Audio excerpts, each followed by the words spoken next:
dapat didefinisikan sebagai kode yang diterima secara sosial atau sistem konvensional untuk menyampaikan konsep melalui kegunaan simbol-simbol yang dikehendaki dan kombinasi simbol-simbol yang diatur oleh ketentuan.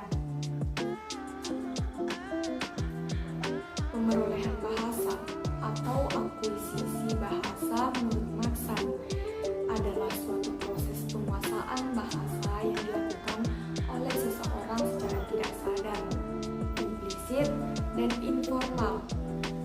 Darjo Wijojo menyatakan bahwa pemerolehan bahasa adalah proses penguasaan bahasa yang dilakukan oleh anak secara natural waktu dia belajar bahasa ibunya.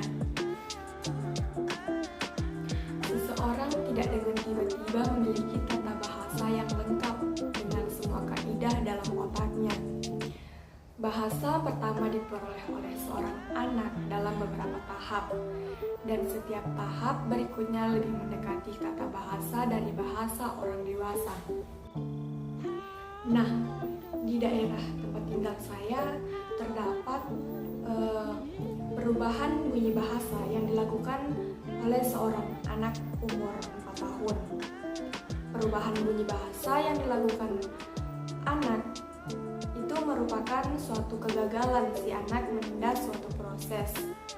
Seperti pada kata harimau yang ia ucapkan dengan kata alimau, kata kamar menjadi kata kamang, dan masker menjadi kata masker.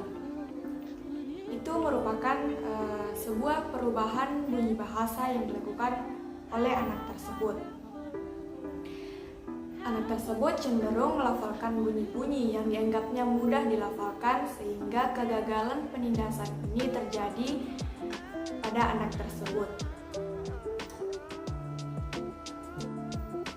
Adapun faktor perubahan bunyi bahasa yang terjadi pada anak tersebut ialah yang pertama, perubahan bunyi bahasa yang terjadi akibat faktor kesengajaan dari orang tua.